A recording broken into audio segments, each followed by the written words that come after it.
تعالیٰ سورۃ الاحزاب میں فرماتے ہیں کہ تمہارے لیے رسول اللہ صلی اللہ علیہ وآلہ وسلم کی زندگی بہترین نمونہ ہے۔ یہ ہماری مساوی کتب میں بھی پڑھائی جاتی ہے یہاں تک، لیکن اس کا جو دوسرا حصہ ہے کہ کن لوگوں کے لیے آقا علیہ السلام کی زندگی بہترین نمونہ ہے،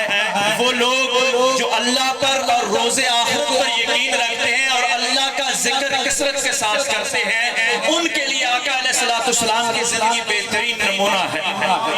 یہ آیت اس کا شان نزول یہ ہے، خندق کے وقت نازل ہوئی، جس وقت آقا علیہ السلام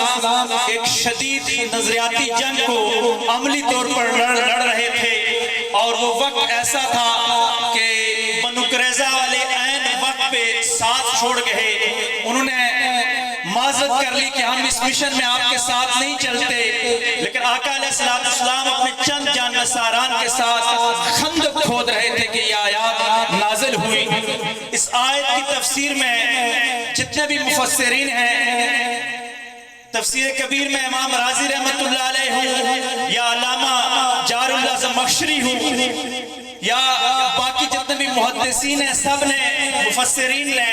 اس آیت مبارک کو آقا علیہ السلام کے اوصاف حمیدہ کے ساتھ ذکر کیا ہے کہ ایک صفت آقا علیہ السلام کی بیان کی ہے، اور پھر لوگوں کو بتایا ہے کہ آقا علیہ السلام کی یہ صفت مسلمان کے لیے کتنی اہم ہے کہ وہ اس سنت پہ عمل کرے اور اپنی زندگی کو بہتر بنائے۔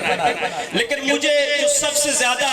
پسند آئی، ہماری اسی پچھلی صدی کے عظیم صوفی بزرگ گزرے ہیں جو صوفی بھی تھے اور عالم بھی تھے، میری مراد پیر طریقت جسٹس پیر کرم شاہ الازہری رحمت اللہ علیہ، آپ اس کی تفسیر میں بڑا خوبصورت صوفیانہ نقطہ ارشاد فرماتے ہیں۔ آپ یہ فرماتے ہیں کہ اس آیت کی شان نزول پہ اگر نظر دوڑائی جائے تو یہ انتہائی جنگ کی حالت میں یہ آیت نازل ہوتی ہے، جس وقت خوف و راز بھی ہے اور مسلمان میدان جنگ میں برسر پیکار ہیں۔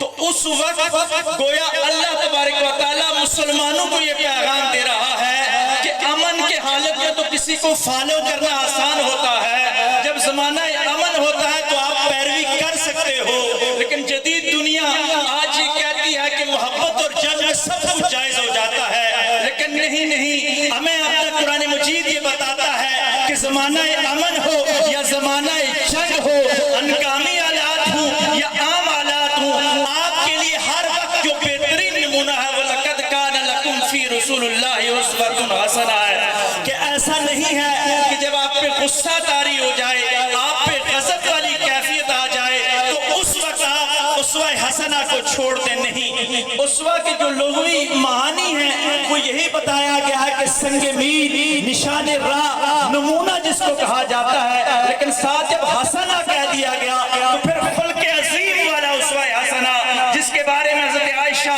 صدیقہ رضی اللہ تعالیٰ عنہا فرماتی ہیں کہ آقا علیہ السلام کے اگر اخلاق کو دیکھنا چاہتے ہو تو آپ قرآن کو پڑھ لیں۔ تو پیر کرم شاہ صاحب رحمت اللہ علیہ یہ فرماتے ہیں کہ غصے کا عالم ہو یا آپ نیوٹن زندگی گزار رہے ہو، آپ کے لیے قرآن کا یہ درس ہے کہ بہترین جو نمونہ ہے وہ رسول اللہ صلی اللہ علیہ وآلہ وسلم کی زندگی ہے۔ اس کو اگر بہادر شاہ ظفر کی زبانی بیان کیا جائے تو یوں ہے کہ ظفر آدمی نہ جانیے گا اس کو، ظفر آدمی نہ جانیے گا اس کو، چاہے جتنا بھی ہو صاحب زہم و فقا، جسے عیش میں یاد خدا نہیں، جسے تیش میں خوف خدا نہیں۔ جب آسودگی کے عالم میں ہوں تو اس وقت بھی اللہ کو یاد کریں، اور جب مشکلات آ جائیں تو اس وقت بھی اللہ کو یاد کریں۔ اس اسوہ حسنہ سے صحابہ کرام کی زندگی سے ایک دو مثالیں دے کے پھر اپنی مرشد کی بارگاہ میں حاضری لگا کے اجازت چاہوں گا۔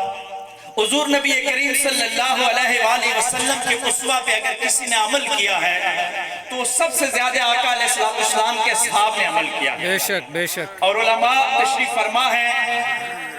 دنیا میں واحد ہستی وہ گزری ہے میرے اور آپ کے آقا و مولا صلی اللہ علیہ وآلہ وسلم کہ جن کی انگلیوں کے اشارے بھی کاؤنٹ ہو گئے کہ آقا علیہ السلام نے کس وقت کون سی انگلی اٹھائی۔ صحابہ کرام نے یہ بھی نقل کر دیا کہ اس وقت ایک انگلی اٹھائی، اس وقت دو انگلیاں اٹھائی، اور اگر دو اٹھائی تو وہ کون سی والی تھی، ایک اٹھائی تو وہ کون سی والی تھی۔ دنیا حیران ہے کہ وہ عرب کے صحرا نشین لوگ جو بظاہر پڑھے لکھے نہ تھے لیکن وہ اتنے بڑے عالم تھے، کہ انہوں نے اپنے قائد کی انگلیوں کے اشاروں کو بھی محفوظ کر لیا۔ آج تک آقا علیہ السلام کے بعد بھی اور پہلے بھی کوئی ایسی ہستی دنیا میں نہیں گزری کہ جس کے اتنے سارے اشارے بھی نقل کیے گئے ہوں۔ یہی نہیں بلکہ آقا علیہ السلام کے صحابہ اس حد تک آقا علیہ السلام کی سنت پہ عمل کرتے کہ حضرت عمر فاروق رضی اللہ تعالیٰ عنہ کا دور خلافت ہے، آپ نے اپنے غلام کو حکم دیا کہ گھوڑا تیار کرو، جو سفر پہ جانے کے لیے گھوڑا ہوتا ہے اس کو تیار کرو، زین لگا دی گئی، آپ اس کے اوپر تشریف فرما ہوئے، ایک لمحہ بیٹھے اور اس کے بعد پھر مسکرا دیے، مسکرا کے آپ نیچے اتر گئے اور اس کو کہا کہ گھوڑے کو استبل میں لے جا کے باندھ دو۔ اس نے کہا حضرت آپ نے اتنی زیادہ مجھے صبح سے کہا کہ گھوڑا تیار کرو، میں نے مشن پہ جانا ہے، اور اب گھوڑے پہ بیٹھے اور مسکرا دیے۔ فرمایا میں ایک دفعہ آقا علیہ السلام کے ساتھ تشریف فرما تھا، آقا علیہ السلام نے بھی اسی طرح اپنے خادم کو کہا تھا کہ گھوڑا تیار کرو،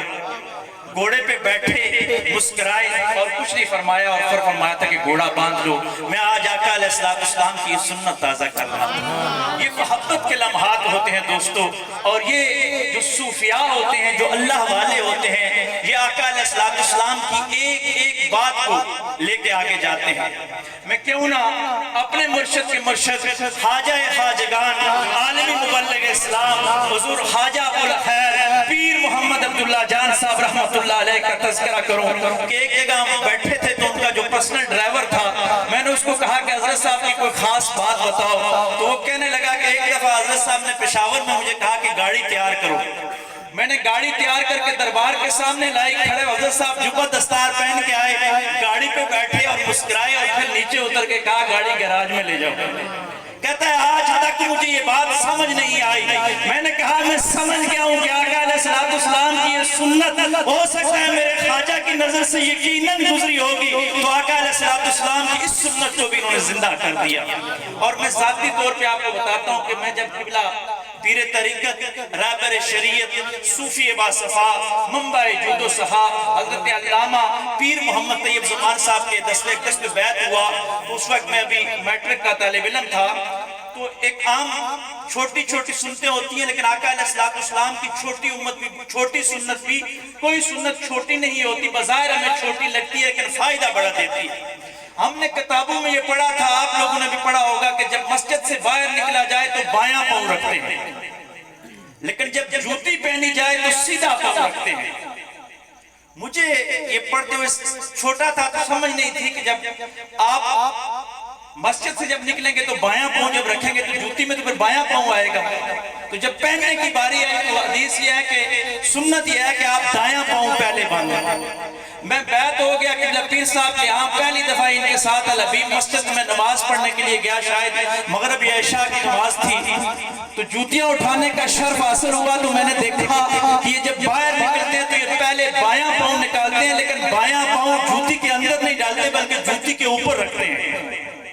پھر دایاں پاؤں اندر ڈالتے ہیں، اور پھر مجھے فرمایا شاید یہ دل کی بات جان لیتے ہیں، یہ جو سینے کے اندر جو انسان سوچتا ہے، اگر مریض صدق کے دل کے ساتھ کوئی بات سوچتا ہے تو اللہ اس کے مرشد کے دل میں القاء فرما دیتا ہے، وہ سوال کا جواب زبان کھولنے کے بغیر ہی عطا فرما دیتے ہیں۔ تو مجھے کہنے لگے کہ بیٹا ہمیں بزرگوں نے سکھایا ہے کہ اگر جوتی نہیں بھی ہو تو جوتی کے سینے کے اوپر پاؤں رکھ دیا کرو، مصطفیٰ کی سنت کے اوپر سینے کے اوپر پاؤں نہ رکھا کرو۔ یعنی چھوٹی چھوٹی باتوں پہ بھی یہ لوگ سنت پہ اس حد تک عمل کرتے تھے۔ حضور علیہ السلام کے جو اہم جرنیل حضرت عمر رضی اللہ تعالیٰ عنہ کے دور میں فتوحات بہت زیادہ بڑھ گئی، عراق جو سب سے زیادہ فرقلائی صوبہ تھا، زرخیز صوبہ تھا، اس کا گورنر سید سلیمان فارسی رضی اللہ تعالیٰ عنہ کو لگایا گیا۔ ہمارے نقشبندی سلسلے میں حضرت ابوبکر صدیق رضی اللہ تعالیٰ عنہ کے بعد شجرے میں حضرت سلیمان فارسی کا نام آتا ہے۔ حضرت سلیمان فارسی کو جب گورنر لگایا گیا، آپ پہلی دفعہ اس میٹنگ میں تشریف لے گئے تو وہ جو تہذیب تھی وہ نینا اور بابل اور نینا کی تہذیب اپنے آپ کو سمجھتے تھے، اور وقت کے لحاظ سے اپنے آپ کو بڑا مہذب لوگ سمجھتے تھے کہ ہم بڑے مہذب ہیں۔ اس محفل میں بیٹھے، دسترخوان لگا، کھانا لے کے آئے تو سلیمان فارسی رضی اللہ تعالیٰ عنہ سے ایک نوالہ نیچے گر جاتا ہے۔ جب نوالا نیچے گر جاتا ہے تو سلیمان فارسی رضی اللہ تعالیٰ عنہ وہ شاہی پروٹوکول چھوڑ کر جھک جاتے ہیں اور نوالا اٹھانے کی کوشش کرتے ہیں۔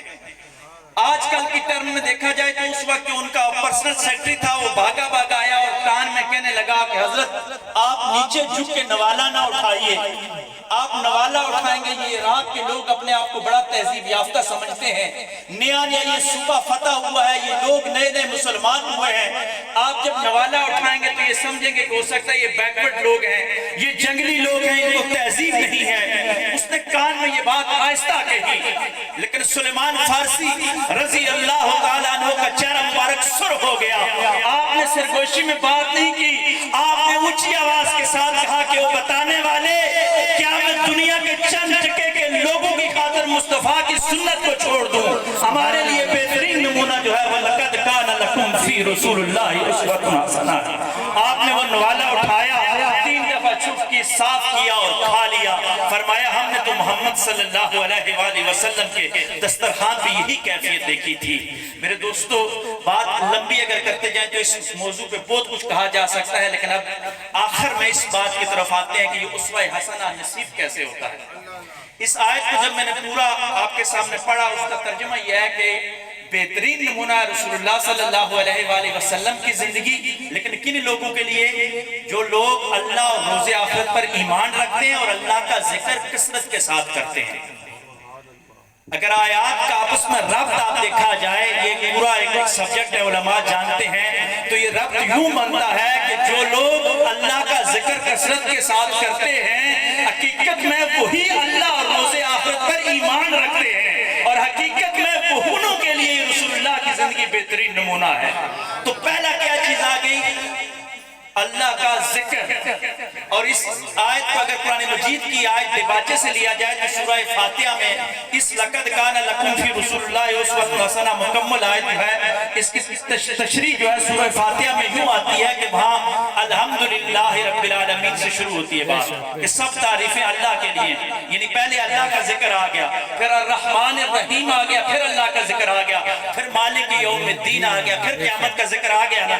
تو یہاں ابتدا ہو رہی ہے کہ پہلے اللہ کی حمد بیان کرو، اس کے رحمان الرحیم ہونے کے گن گہو، پھر مالک یوم الدین کا اقرار کرو، اس کے بعد پھر کیا کہو گے؟ ایاک نعبد و ایاک نستعین، لقد کان لکم فی رسول اللہ اسوۃ حسنہ کیا ہے؟ وہ ایاک نعبد و ایاک نستعین، تیری مدد چاہنے کے بعد اہدنا الصراط المستقیم، سیدھا راہ، کون سا والا؟ صراط الذین انعمت علیہم غیر المغضوب علیہم ولا الضالین، کہ ان لوگوں کا راستہ جن پہ تو نے اپنا انعام کیا، نہ کہ ان کا راستہ جن پہ تو نے اپنا غضب کیا۔ تو انعام کن لوگوں پہ ہوتا ہے؟ جو لقد کان لکم فی رسول اللہ اسوۃ حسنہ پہ چلتے ہیں۔ آپ سمجھتے ہوں گے کہ ہر وقت لا الہ الا اللہ کیوں بلند کرتے ہیں؟ یہ ہر وقت پیر صاحب جہاں بھی جاتے ہیں تو اللہ ہو کیوں کہتے ہیں؟ ہم قرآن کی آیت کی تفسیر کر رہے ہوتے ہیں کہ ہم ذکر اس انداز کے ساتھ اپنے مرشدوں کے بتائے ہوئے طریقہ کے مطابق کرتے ہیں کہ ہمیں یوم الدین پہ یقین ہو جائے اور پھر اسوہ حسنہ ہمارے لیے آسان ہو جائے۔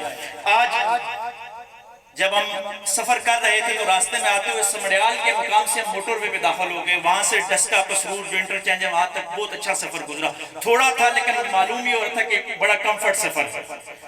تو یہ جو انعمت علیہم والے لوگ ہیں، یہ مدینہ شریف کی موٹر وے ہے۔ یہ انٹرچینج پہ جب داخل ہوتے ہیں تو یہاں تو آپ کو ٹوکن دیا جاتا ہے، لیکن ان کے انٹرچینج پہ صرف نسبت رسولی میں داخلہ ہوتا ہے، بیعت کر دیا جاتا ہے۔ بس بیعت کرنے کے بعد یہ اس مدینہ کی موٹر وے پہ چڑھا دیتے ہیں۔ اعلیٰ حضرت نے ترجمہ کیا نا کہ ان لوگوں کی راہ پہ چلا، دکھا نہیں بلکہ چلا جن کے تم نے نام کیا۔ یہ چلنا کس طرح آسان ہو جاتا ہے؟ یہ آج سے 15-20 سال پہلے حافظ طیب وقاص الخیری صاحب قبلہ پیر صاحب کی نگاہوں کے سامنے آتے ہیں تو آ کے کہتے ہیں کہ ہمارے جو بابا تھے،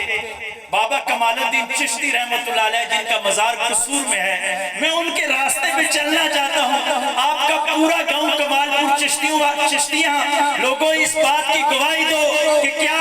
ان 10-15 سالوں میں اس ٹپے والے بابے نے، اس مرد کلندر نے آپ کے اس بندے کو بابا کمال چشتی کی راہ پہ نہیں جلایا؟ کیا بابا کمال چشتی بھی لوگوں کو لا الہ الا اللہ کی تبلیغ نہیں کرتا تھا؟ اگر وہ یہی تبلیغ کرتا تھا اور یقیناً یہی تبلیغ کرتے تھے